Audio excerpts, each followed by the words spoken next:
I'd like to tell you about the strangest secret in the world.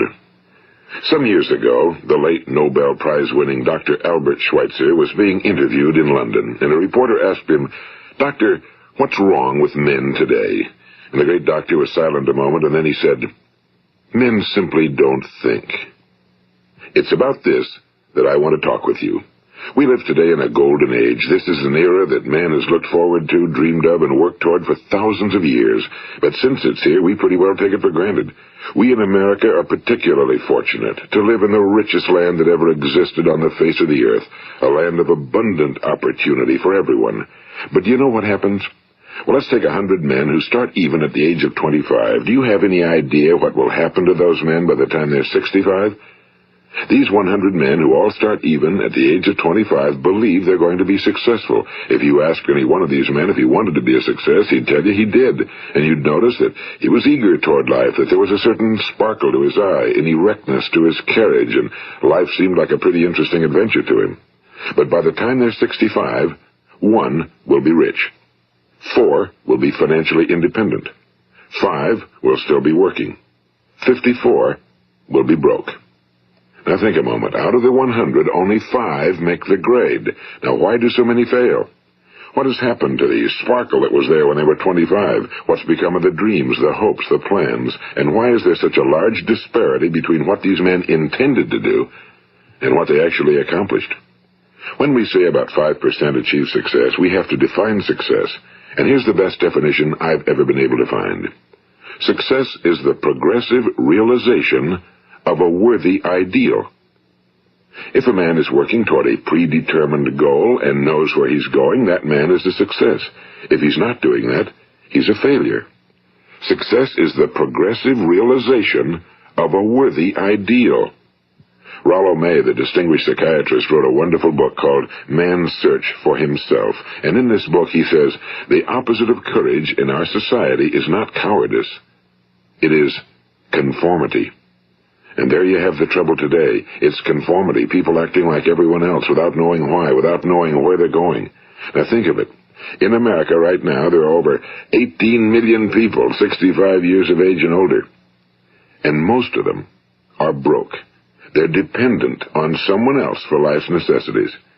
Now, we learn to read by the time we're 7. We learn to make a living by the time we're 25. Usually by that time, we're not only making a living, we're supporting a family. And yet, by the time we're 65, we haven't learned how to become financially independent in the richest land that has ever been known. Why? We conform. And the trouble is that we're acting like the wrong percentage group, the 95 who don't succeed. Now, why do these people conform? Well, they really don't know. These people believe that their lives are shaped by circumstances, by things that happen to them, by exterior forces. They're outer-directed people. A survey was made one time that covered a lot of men, working men, and these men were asked, "Why do you work? Why do you get up in the morning?" 19 out of 20 had no idea. If you ask them, they'll say, well, everyone goes to work in the morning, and that's the reason they do it, because everyone else is doing it. Now let's get back to our definition of success. Who succeeds? The only person who succeeds is the person who is progressively realizing a worthy ideal. He's the person who says, I'm going to become this, and then begins to work toward that goal. I'll tell you who the successful people are. A success is the school teacher who's teaching school because that's what he or she wants to do. The success is the woman who's a wife and mother because she wanted to become a wife and mother and is doing a good job of it. The success is the man who runs the corner gas station because that was his dream. That's what he wanted to do. The success is the successful salesman who wants to become a top-notch salesman and grow and build with his organization. A success is anyone who is doing deliberately a predetermined job because that's what he decided to do deliberately. But only 1 out of 20 does that. That's why today there isn't really any competition unless we make it for ourselves. Instead of competing, all we have to do is create. You know, for 20 years, I looked for the key which would determine what would happen to a human being. Was there a key I wanted to know which would make the future a promise that we could foretell to a large extent? Was there a key that would guarantee a person's becoming successful if he only knew about it and knew how to use it? Well, there is such a key, and I've found it. Have you ever wondered why so many men work so hard and honestly without ever achieving anything in particular, and others don't seem to work hard and yet seem to get everything? They seem to have the magic touch. You've heard them say that about someone. Everything he touches turns to gold. And have you ever noticed that a man who becomes successful tends to continue to become successful? And on the other hand, have you noticed how a man who's a failure tends to continue to fail? Well, it's because of goals. Some of us have goals, some don't. People with goals succeed because they know where they're going. It's that simple. Think of a ship leaving a harbor, and think of it with the complete voyage mapped out and planned. The captain and crew know exactly where it's going and how long it'll take. It has a definite goal. Now, 9,999 times out of 10,000, it will get to where it started out to get. Now let's take another ship, just like the first, only let's not put a crew on it or a captain at the helm. Let's give it no aiming point, no goal, no destination. We just start the engines and let it go. I think you'll agree with me that if it gets out of the harbor at all, it will either sink or wind up on some deserted beach, a derelict. It can't go anyplace because it has no destination and no guidance, and it's the same with a human being. Take the salesman, for example. There's no other person in the world today with the future of a good salesman. Selling is the world's highest-paid profession, if we're good at it and if we know where we're going. Every company needs top-notch salesmen, and they reward those men. The sky's the limit for them. But how many can you find? Someone once said the human race is fixed, not to prevent the strong from winning, but to prevent the weak from losing. The American economy today can be likened to a convoy in time of war. The entire economy is slowed down to protect its weakest link, just as the convoy had to go at the speed that would permit its slowest vessel to remain in formation. That's why it's so easy to make a living today. It takes no particular brains or talent to make a living and support a family today. So we have a plateau of so-called security, if that's what a person's looking for. But we do have to decide how high above this plateau we want to aim. Now let's get back to the strangest secret in the world, the story that I wanted to tell you today. Why do men with goals succeed in life and men without them fail? Well, let me tell you something which, if you really understand it, will alter your life immediately. If you understand completely what I'm going to tell you from this moment on, your life will never be the same again. You will suddenly find that good luck just seems to be attracted to you. The things you want just seem to fall in line, and from now on you won't have the problems, the worries, the gnawing lump of anxiety that perhaps you've experienced before. Doubt, fear, well, they'll be things of the past. Here's the key to success and the key to failure. We become what we think about. Now let me say that again. We become what we think about. Throughout all history, the great wise men and teachers, philosophers and prophets have disagreed with one another on many different things. It's only on this one point that they are in complete and unanimous agreement. Listen to what Marcus Aurelius, the great Roman emperor, said. A man's life is what his thoughts make of it. Disraeli said this, everything comes if a man will only wait. I've brought myself by long meditation to the conviction that a human being with a settled purpose must accomplish it, and that nothing can resist a will that will stake even existence for its fulfillment. Ralph Waldo Emerson said this, a man is what he thinks about all day long. William James said, the greatest discovery of my generation is that human beings can alter their lives by altering their attitudes of mind. And he also said, we need only in cold blood act as if the thing in question were real, and it will become infallibly real by growing into such a connection with our life that it will become real. It will become so knit with habit and emotion that our interest in it will be those which characterize belief. And he also said, if you only care enough for a result, you will almost certainly attain it. If you wish to be rich, you will be rich. If you wish to be learned, you will be learned. If you wish to be good, you will be good. Only you must then really wish these things and wish them exclusively, and not wish at the same time 100 other incompatible things just as strongly. In the Bible, you read in Mark 9:23, if thou canst believe, all things are possible to him that believeth. My old friend Dr. Norman Vincent Peale put it this way, this is one of the greatest laws in the universe. Fervently do I wish I had discovered it as a very young man. It dawned upon me much later in life, and I found it to be one of the greatest, if not my greatest discovery outside of my relationship to God. The great law, briefly and simply stated, is that if you think in negative terms, you will get negative results. If you think in positive terms, you will achieve positive results. That is the simple fact, he went on to say, which is at the basis of an astonishing law of prosperity and success. In 3 words, believe and succeed. William Shakespeare put it this way: our doubts are traitors and make us lose the good we oft might win by fearing to attempt. George Bernard Shaw said, people are always blaming their circumstances for what they are. I don't believe in circumstances. The people who get on in this world are the people who get up and look for the circumstances they want, and if they can't find them, make them. Well, it's pretty apparent, isn't it? And every person who discovered this for a while believed that he was the first one to work it out. We become what we think about. Now, it stands to reason that a person who's thinking about a concrete and worthwhile goal is going to reach it, because that's what he's thinking about, and we become what we think about. Conversely, the man who has no goal, who doesn't know where he's going, and whose thoughts must therefore be thoughts of confusion and anxiety and fear and worry, becomes what he thinks about. His life becomes one of frustration and fear and anxiety and worry. And if he thinks about nothing, he becomes nothing. Now, how does it work? Why do we become what we think about? Well, I'll tell you how it works as far as we know. Now, to do this, I want to tell you about a situation that parallels the human mind. Suppose a farmer has some land, and it's good fertile land. Now, the land gives the farmer a choice. He may plant in that land whatever he chooses. The land doesn't care. It's up to the farmer to make the decision. Now, remember, we're comparing the human mind with the land because the mind, like the land, doesn't care what you plant in it. It will return what you plant, but it doesn't care what you plant. Now let's say that the farmer has 2 seeds in his hand. One is a seed of corn, the other is nightshade, a deadly poison. He digs 2 little holes in the earth and he plants both seeds, one corn, the other nightshade. He covers up the holes, waters, and takes care of the land, and what will happen? Invariably the land will return what's planted. As it's written in the Bible, as ye sow, so shall ye reap.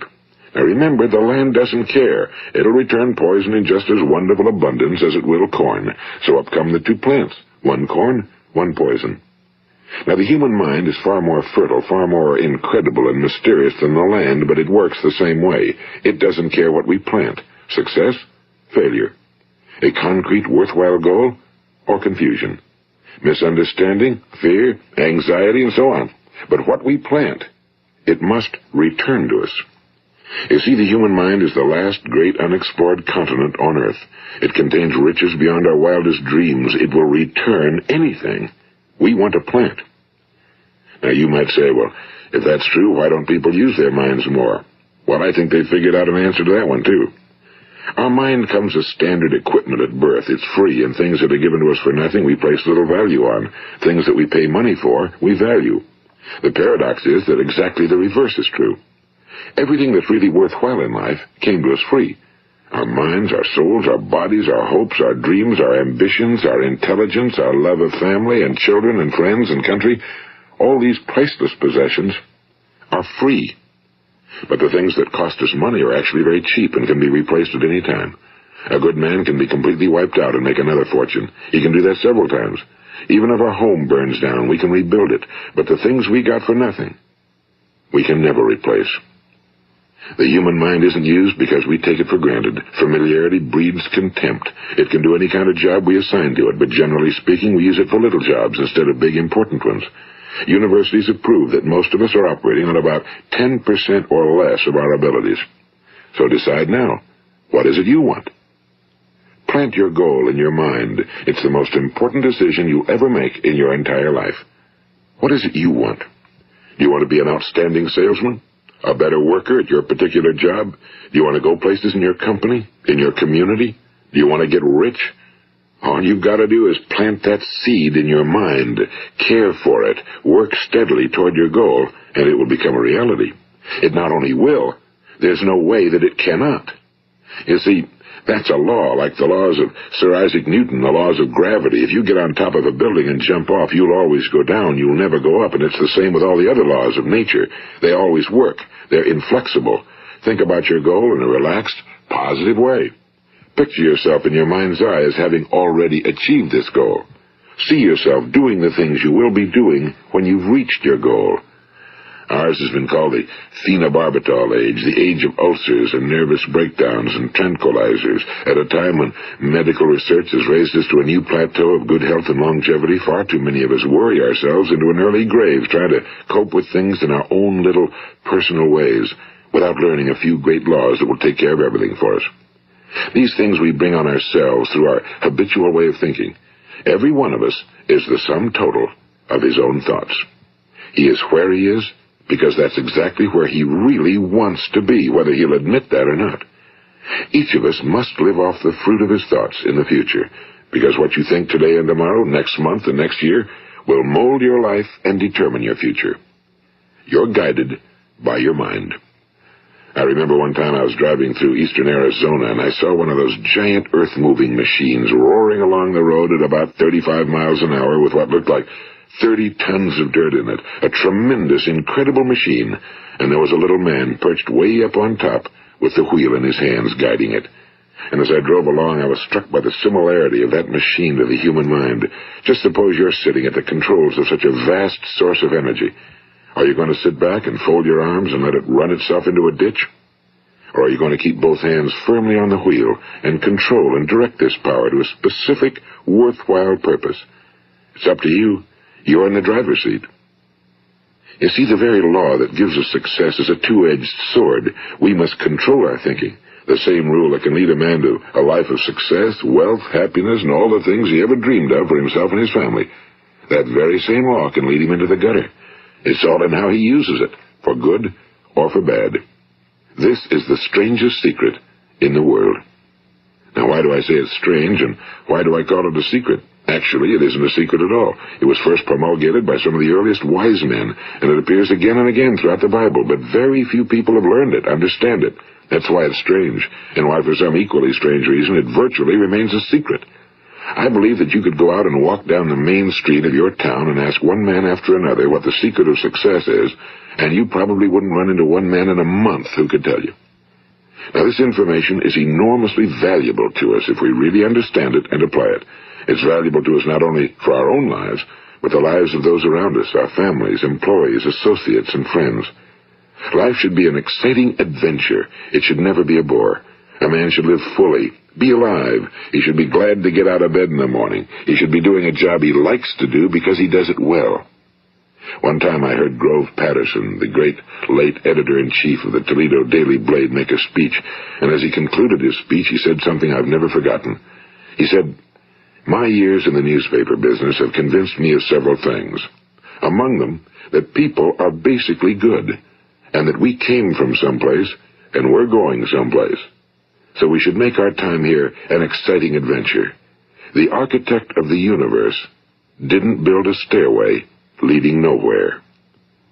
And the greatest teacher of all, the carpenter from the plains of Galilee, gave us the secret time and time again.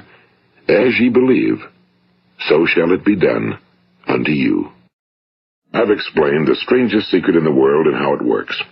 Now, on this side, I want to explain how you can prove to yourself the enormous returns possible in your own life by putting this secret to a practical test. I want you to make a test that will last 30 days. It isn't going to be easy, but if you'll give it a good try, it will completely change your life for the better. Now, back in the 17th century, Sir Isaac Newton, the English mathematician and natural philosopher, gave us some natural laws of physics which apply as much to human beings as they do to the movement of bodies in the universe. And one of these laws is that for every action, there is an equal and opposite reaction. Simply stated, as it applies to you and me, it means we can achieve nothing without paying the price. The results of your 30-day experiment will be in direct proportion to the effort you put forth. To be a doctor, you must pay the price of long years of difficult study. To be successful in selling, and remember that each of us succeeds to the extent of his ability to sell. Selling our families on our ideas, selling education in schools, selling our children on the advantages of living the good and honest life, selling our associates and employees on the importance of being exceptional people.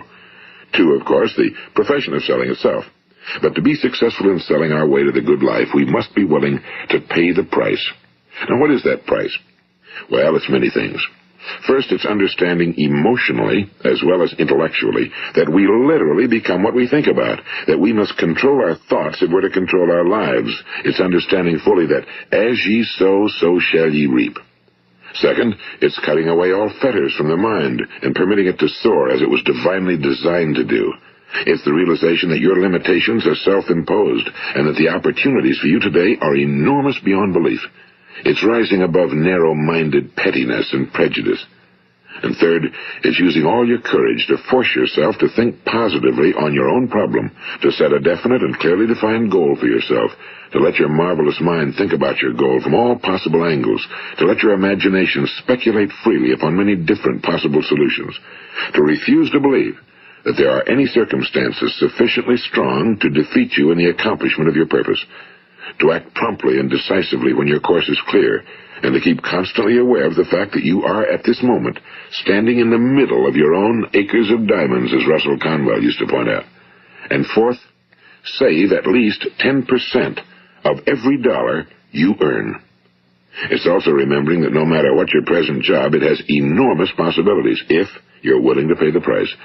Now let's just go over the important points in the price each of us must pay to achieve the wonderful life that can be ours. It is, of course, worth any price.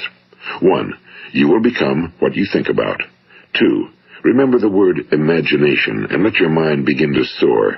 3. Courage. Concentrate on your goal every day. 4. Save 10% of what you earn. And 5. Action. Ideas are worthless unless we act on them. Now, I'll try to outline the 30-day test I want you to make. Keep in mind that you have nothing to lose by making this test and everything you could possibly want to gain. There are 2 things that may be said of everyone. Each of us wants something, and each of us is afraid of something. I want you to write on a card what it is you want more than anything else. It may be more money. Perhaps you'd like to double your income or make a specific amount of money. It may be a beautiful home. It may be success at your job. It may be a particular position in life. It could be a more harmonious family. Each of us wants something. Now write down on your card specifically what it is you want. Make sure it's a single goal and clearly defined. You needn't show it to anyone, but carry it with you so that you can look at it several times a day. Think about it in a cheerful, relaxed, positive way each morning when you get up, and immediately you have something to work for, something to get out of bed for, something to live for. Look at it every chance you get during the day and just before going to bed at night. And as you look at it, remember that you must become what you think about, and since you're thinking about your goal, you realize that soon it will be yours. In fact, it's yours really the moment you write it down and begin to think about it. Look at the abundance all around you as you go about your daily business. You have as much right to this abundance as any other living creature. It's yours for the asking. Now we come to the difficult part. Difficult because it means the formation of what is probably a brand new habit, and new habits are not easily formed.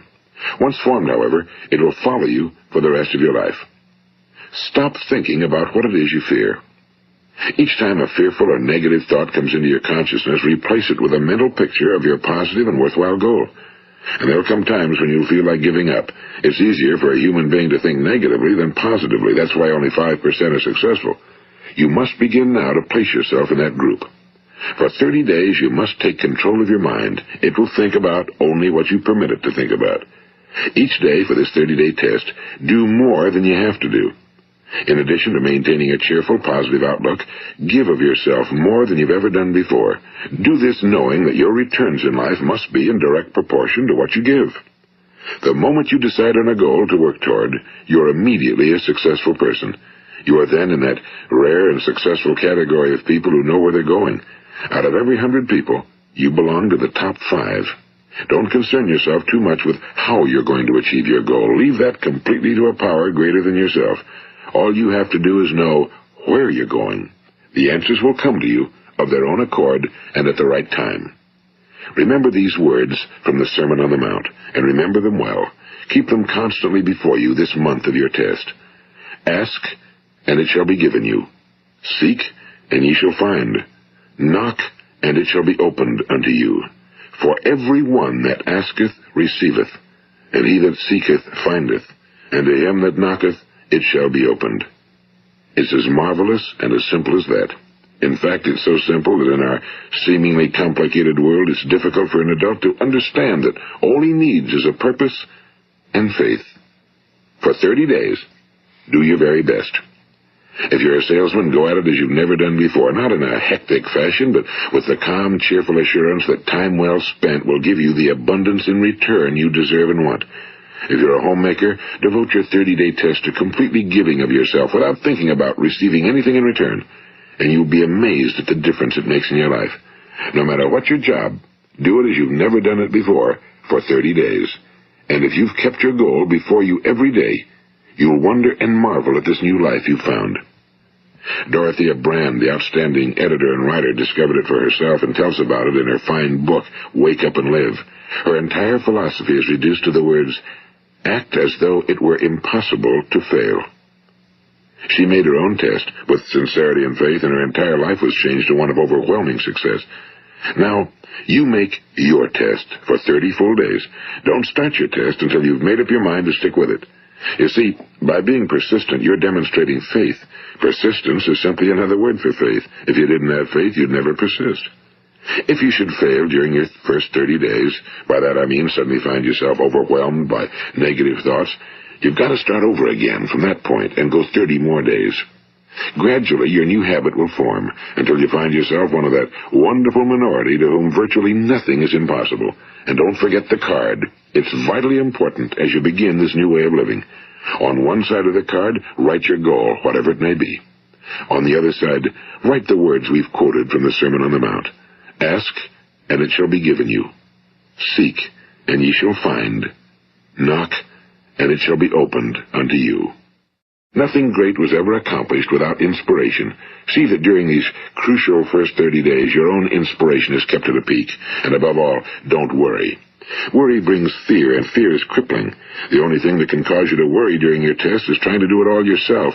Know that all you have to do is hold your goal before you. Everything else will take care of itself. Remember also to keep calm and cheerful. Don't let petty things annoy you and get you off course. Now, since making this test is difficult, some will say, why should I bother? Well, look at the alternative. No one wants to be a failure. No one really wants to be a mediocre individual. No one wants a life constantly filled with worry and fear and frustration. Therefore, remember that you must reap that which you sow. If you sow negative thoughts, your life will be filled with negative things. If you sow positive thoughts, your life will be cheerful, successful, and positive. Now, gradually, you will have a tendency to forget what you've heard on this recording. Play it often. Keep reminding yourself of what you must do to form this new habit. Gather your whole family around at regular intervals and listen to what's been said here. You know, most men will tell you that they want to make money without understanding the law. The only people who make money work in a mint. The rest of us must earn money. This is what causes those who keep looking for something for nothing or a free ride to fail in life. The only way to earn money is by providing people with services or products which are needed and useful. We exchange our time and our product or service for the other man's money. Therefore, the law is that our financial return will be in direct proportion to our service. Now, success is not the result of making money. Making money is the result of success, and success is in direct proportion to our service. Most people have this law backwards. They believe that you're successful if you earn a lot of money. The truth is that you can only earn money after you're successful. It's like the story of the man who sat in front of the stove and said to it, give me heat, and then I'll add the wood. How many men and women do you know, or do you suppose there are today, who take the same attitude toward life? There are millions. We've got to put the fuel in before we can expect heat. Likewise, we've got to be of service first before we can expect money. Don't concern yourself with the money. Be of service, build, work, dream, create. Do this and you'll find there's no limit to the prosperity and abundance that will come to you. Prosperity, you know, is founded upon a law of mutual exchange. Any person who contributes to prosperity must prosper in turn himself. Sometimes the return will not come from those you serve, but it must come to you from someplace, because that's the law. For every action, there is an equal and opposite reaction. As you go daily through your 30-day test period, remember that your success will always be measured by the quality and quantity of service you render, and money is a yardstick for measuring this service. No man can get rich himself unless he enriches others. Now, there are no exceptions to a law. You can drive down any street in America and from your car estimate the service that's being rendered by the people living on that street. Had you ever thought of this yardstick before? It's interesting. Some, like ministers and priests and other devoted people, measure their returns in the realm of the spiritual, but again, their returns are equal to their service. Once this law is fully understood, any thinking person can tell his own fortune. If he wants more, he must be of more service to those from whom he receives his return. If he wants less, he has only to reduce his service. This is the price you must pay for what you want. If you believe you can enrich yourself by deluding others, you can end only by deluding yourself. It may take some time, but just as surely as you breathe, you'll get back what you put out. Don't ever make the mistake of thinking you can avert this. It's impossible. The prisons and the streets where the lonely walk are filled with people who tried to make new laws just for themselves. We may avoid the laws of man for a while, but there are greater laws that cannot be broken. An outstanding medical doctor recently pointed out 6 steps that will help you realize success. 1. Set yourself a definite goal. 2. Quit running yourself down. 3. Stop thinking of all the reasons why you cannot be successful and instead think of all the reasons why you can. 4. Trace your attitudes back through your childhood and try to discover where you first got the idea you couldn't be successful, if that's the way you've been thinking. 5. Change the image you have of yourself by writing out a description of the person you would like to be. And 6. Act the part of the successful person you have decided to become.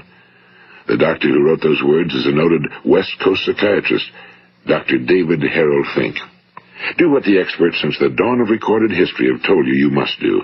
Pay the price by becoming the person you want to become. It's not nearly as difficult as living unsuccessfully. Make your 30-day test, then repeat it again, and each time it will become more a part of you until you'll wonder how you could ever have lived any other way. Live this new way, and the floodgates of abundance will open and pour over you more riches than you may have dreamed existed. Money? Yes, lots of it. But what's more important, you'll have peace. You'll be in that wonderful minority who lead calm, cheerful, successful lives. Start today. You have nothing to lose, but you have a whole life to win. This is Earl Nightingale, and thank you.